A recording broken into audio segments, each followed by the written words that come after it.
Lakuin 7-7-nya. Boleh nggak ngelakuin 5 aja? Boleh.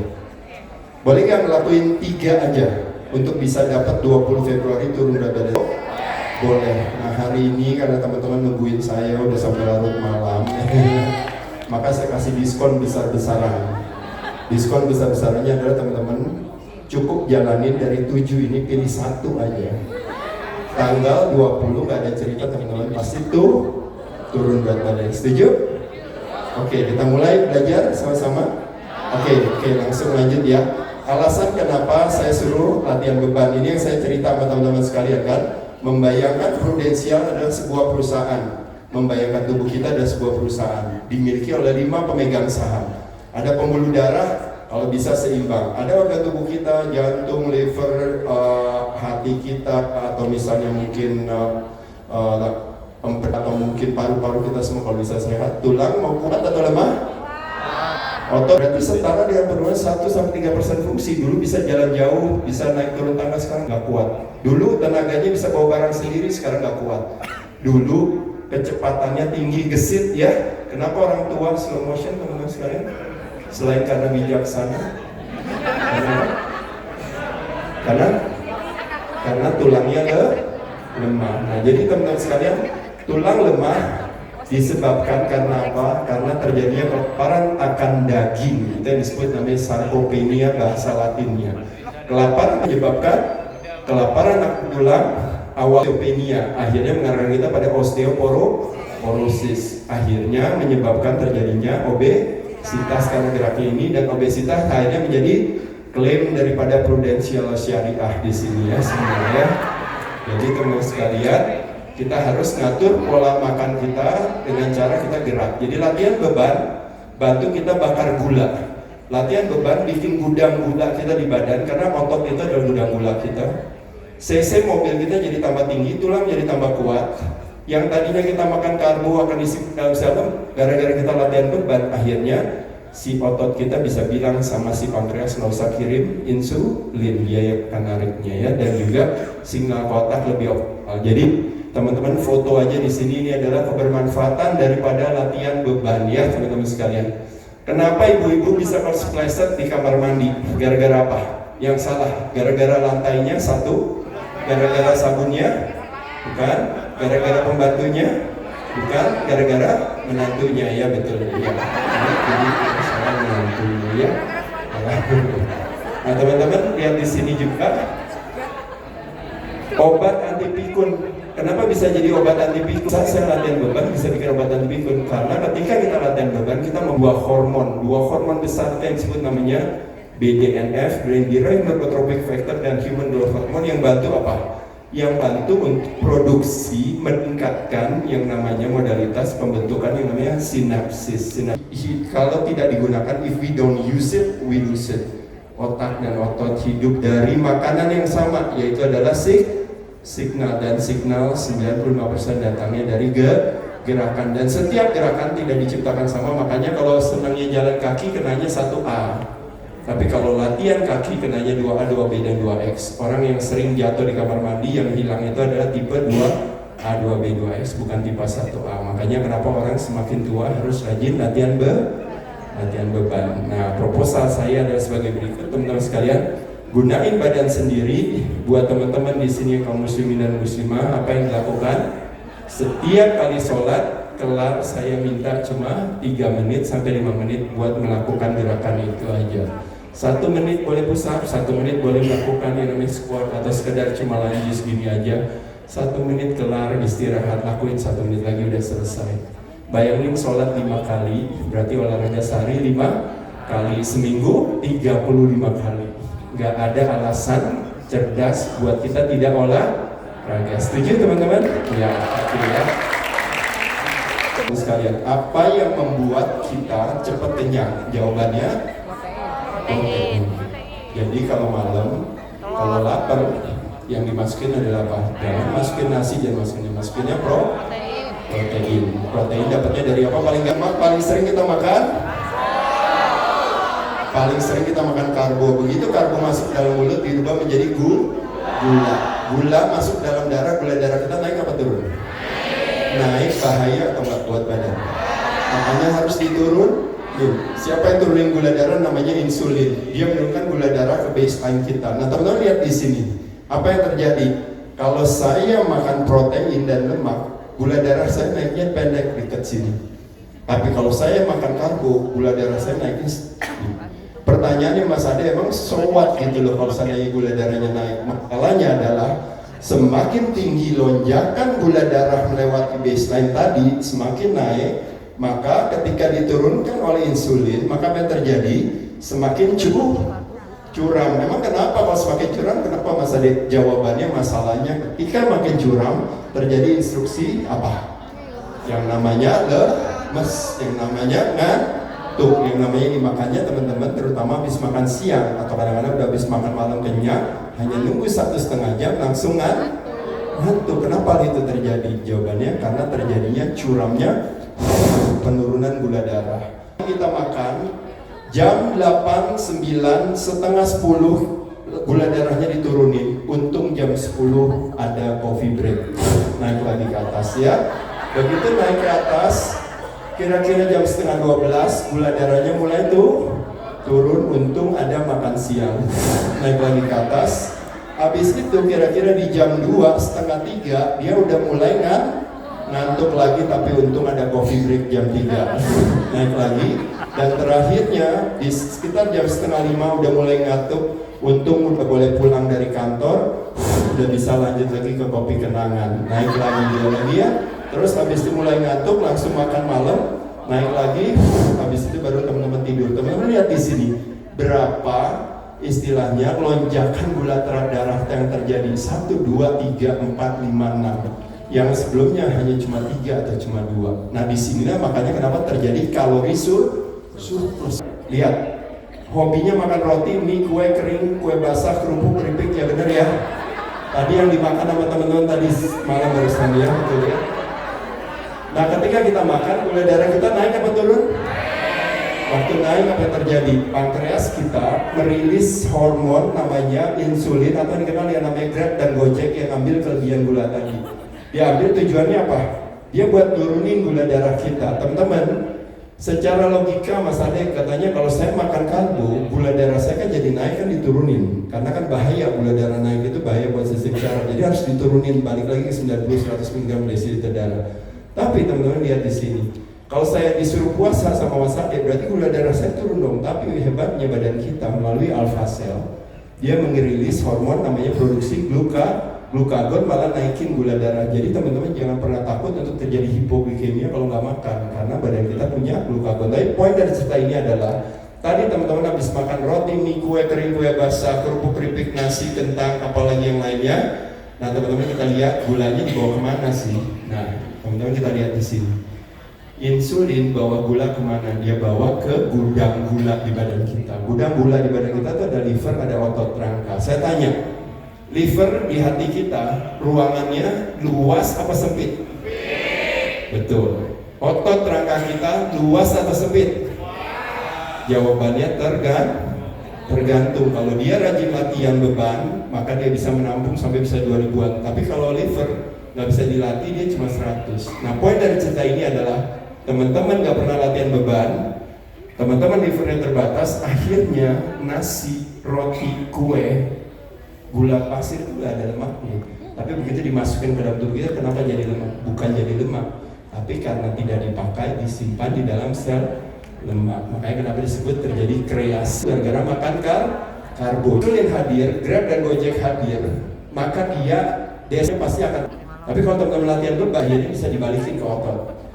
Insulin tidak hadir, ketika teman-teman udah masukin karbo, maka badan akan mencari alternatif sumber energi lain, yaitu adalah lemak kita, teman-teman sekalian. Nah, makanya ini teman-teman lihat di sini.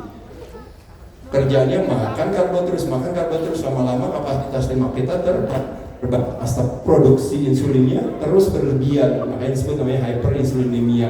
Dia ngambil biang gula.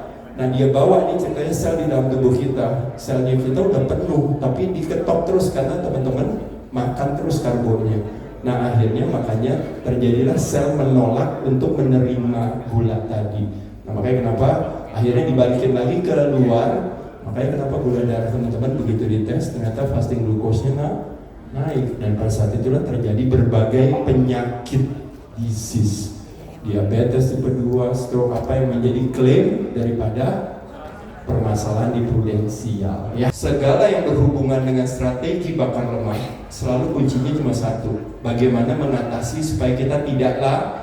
Nomor 2, bagaimana cara mengatasi supaya tidak lapar? Tidak boleh kurangnya gula darah. Bagaimana cara mengatasi curangnya gula darah biar tidak terjadi? Makanya teman-teman kadang-kadang dianjurkan makannya berserat.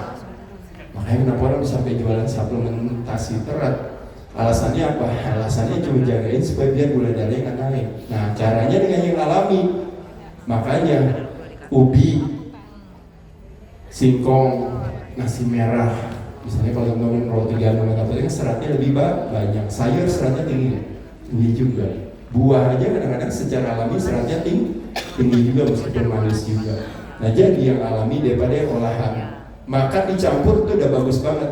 Kalau di restoran Sunda, kebetulan teman-teman lagi pada ada di Bogor, pasti nomor 1 dikasih makannya adalah apa? Biasanya lalapan dulu dan pagi bangun olahraga dulu baru makan. Alasannya apa? Saya kasih dia cara kerjanya. Teman-teman tahu nggak kenapa kita setiap kali malam tidur selalu kita terbangun pagi? Berkolaborasi dengan matahari kita bangun pagi. Kenapa? Jawabannya adalah karena badannya bilang, kok saya selama tidur 6 jam sampai 8 jam teman-teman tidur, kok nggak dikasih makan?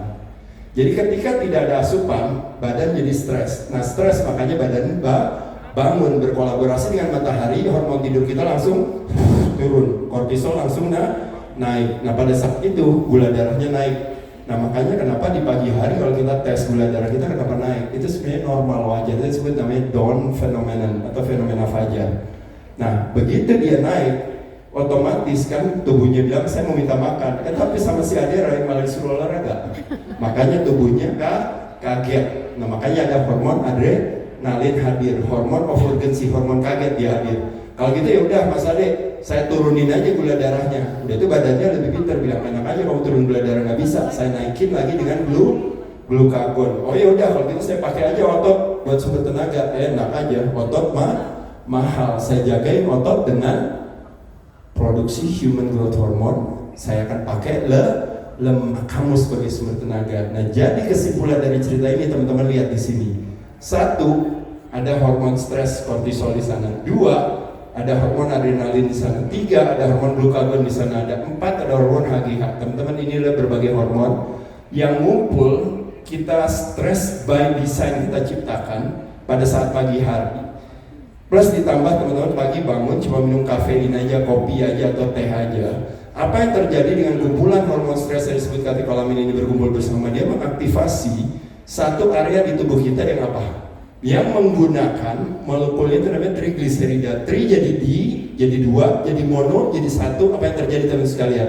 Ini yang mau saya katakan. Mas Ade katanya kalau perlu tenaga, perlu karbo. Jawabannya benar, salah jawabannya benar. Cuma masalahnya cuma 1. Yang teman-teman lupa, karbo dia pikir bisa kita dapat hanya bisa dapat dari luar. Padahal begitu kita nggak makan, badan kita menciptakan karbo dari dalam. Ini makanya alasan secara teknis kenapa badan akhirnya pakai apa? Pakai lemak sebagai sumber tenaga teman sekalian. Makanya jadi teman-teman di sini yang gemuk dan pernah kecil, gemuk apa kelebihannya? Kelebihannya tabungannya banyak. Boleh tangannya. Saya teman-teman, nah ingat sekali lagi teman-teman, saya tanya sama teman-teman. Dalam 24 jam kita tidak makan hanya pada saat kapan? Pada saat tidur. Kecuali di sini ada teman-teman yang tidurnya bukan sambil merem tapi sambil ngunyah. Ada ya. Nah teman-teman, semua tidur pasti sambil merem. Jadi kalau kita membayangkan ini adalah sebagai pilkada, elektabilitas yang kita jagokan itu cuma 30%. Bisa menang nggak? Nggak bakal bisa menang, makanya perutnya kecil-kecil. Makanya apa yang harus kita lakukan? Jendela tidak makan kita harus kita naikkan. Kalau bisa dari 30 elektabilitasnya kita naikkan jadi 50%. Kalau bisa jadi 70, kalau bisa jadi 85. Gimana Mas Ade? Caranya adalah gampang. 1 yaitu adalah 2 jam sebelum tidur dan 2 jam setelah bangun jangan makan. 30% menjadi 50%. Atau bahasa sederhana lihat, terakhir makan jam 8 malam berarti baru boleh makan lagi 8 pagi. Terakhir makan jam 10 malam baru boleh makan lagi jam 10 pagi. besok lakuin itu, teman-teman silahkan. Maka step A sudah terselenggara. Step B, cukup dengan 2 kalimat ini aja. Jangan makan pagi dan jangan makan, atau pilih jangan makan malam. Pilih mana aja, salah satu dipilih, maka apa yang terjadi? Jendela tidak makan kita naik menjadi 70%. Udah menang lagi kita. Tanggal 20 Februari nggak ada cerita teman-teman nggak turun berat badannya dengan cara ini. Setuju? Dan yang ketiga teman-teman di sini, apa yang terjadi? Kita ngalahin dia, telak-telekan 85% jendela kita tidak makan. Gimana caranya? Saya tanya teman-teman di sini. Siapa teman yang pernah tidak makan selama 20 jam? Angkat tangan. Coba angkat tangan. Yang pernah tidak makan selama 20 jam, angkat tangan. 1, 2, 3, 4, 5, 6, kurang lebih 10 sampai 12. Boleh tepuk tangan dulu deh buat teman-teman. Teman-teman gak usah pusing, gak usah ngitung 18 jam, 16 jam, gak apa-apa. Tentuin aja, Mas Ade, besok saya kan jam 8 ternyata disuruh meeting sama teman-teman di Prudensial. Ternyata ini apa, ya udah makan jam 8 apa boleh buat. Tapi teman-teman bisa berhenti di jam 4 atau jam 6 sore. Ya, oh saya bisa deh nggak makan pagi, berarti baru makan jam 2 siang. Makan jam 2 siang nggak apa-apa, tapi teman-teman bisa berhentinya malaman. Atau teman-teman lakukan, pokoknya dari pagi sampai siang saya nggak masukin karbo, saya bermasuk karbo di jam 6 sore. Silahkan terserah teman lakuin ini. Kalau dinner to dinner, lunch to lunch, ini yang gampang. Teman-teman tadi malam makannya banyak banget sampai kenyang, teman-teman feeling guilty. Baru makan lagi kapan? Besok malam. Paham ya? Makanan yang alami yang biasanya ada di protein. Ikan ada lemaknya nggak? Kambing ada lemaknya nggak? Ada. Ayam ada lemaknya nggak? Ada. Jadi lemaknya udah ada. Jangan tambahin lagi minyak goreng, tambahin lagi margarin supaya ikannya dibalik. Ya. Jadi kurang lebih itu aja ya. Kalau seandainya saya mau makan, berarti mensyaratkan saya makan karbonya rendah. Jadi kalau saya mau makan kuning telurnya, berarti nggak masuk nasinya atau rotinya. Kalau saya mau makan, perbedaan antara kebudayaan dan kesehatan adalah apa? Kadang nggak suka sinergis. Di mana-mana yang namanya makan rendang sama nasi. Rendang ada lemaknya nggak? Berarti ada energinya. Nasi ada energinya nggak?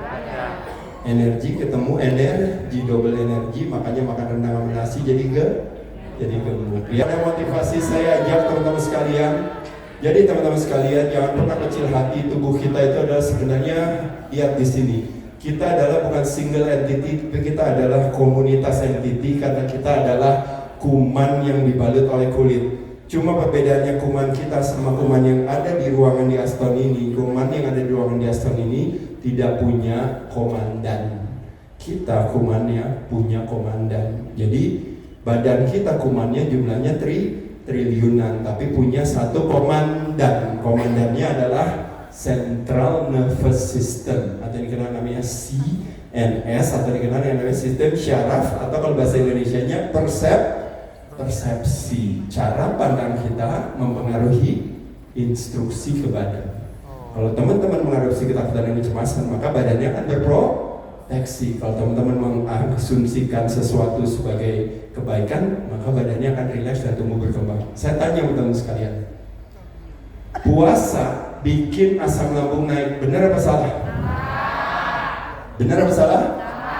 Jawabannya adalah benar. Pertanyaan saya kedua, puasa tidak bikin asam lambung naik, benar apa salah? Benar apa salah? Jawabannya benar. Nah sekarang pertanyaan saya, loh Mas Ade, kenapa tadi bilang puasa bikin asam lambung naik benar, sedangkan ada yang bilang puasa tidak bikin asam lambung naik benar? Kenapa dua-duanya jawabannya benar? Karena kebenarannya dipegang oleh siapa? Persepsinya orang tersebut. Ketika dia mengasosiasikan puasa sebagai apa? Sebagai ancaman. Waduh, saya disuruh puasa, saya tidak makan nih. Ancaman dia, ngerasa ancaman kalau tidak makan nanti badan saya jadi lemah, maka pada saat itulah maka badannya akan berproteksi, makanya tidak terjadi produksi asam lambung yang cukup. Maka cara pandang kita, maka seketika itu juga apa yang kita lihat berubah. Saya ingin merubah dunia tidak mau berubah buat saya. Saya ingin merubah hidup saya tidak berubah buat saya. Saya ingin merubah perilaku orang itu, perilaku pernah berubah bagi saya. Tapi ketika saya bersedia merubah cara pandang saya terhadap dunia, terhadap hidup saya, terhadap perilaku orang lain, saya rubah cara pandang itu, maka seketika perilaku orang tersebut, dunia dan hidup saya mendadak berubah. Setuju teman-teman saya? 10 cara pandang yang ada di kepala seorang juara, karena teman-teman ngomongin ceritanya saya dulu juara binaraga. Apa sih yang ada di kepala saya? Saya mau jelaskan kepada teman-teman sebagai penutup di malam hari ini ya, di pagi hari ini ya teman-teman ya, setuju? Ya, oke. Ada 10 cara pandangnya, saya akan cerita di sini hanya sebagai penutup daripada seminar hari ini ya. Tadinya maunya langsung ke sini, tapi kemarin panitia bilang katanya Mas Ade ngomongin dulu tentang pola hidup sehat di awalnya ya. Jadi saya izin kira-kira kurang lebih 20 menit ke depan saya bahas ini. Setuju teman-teman?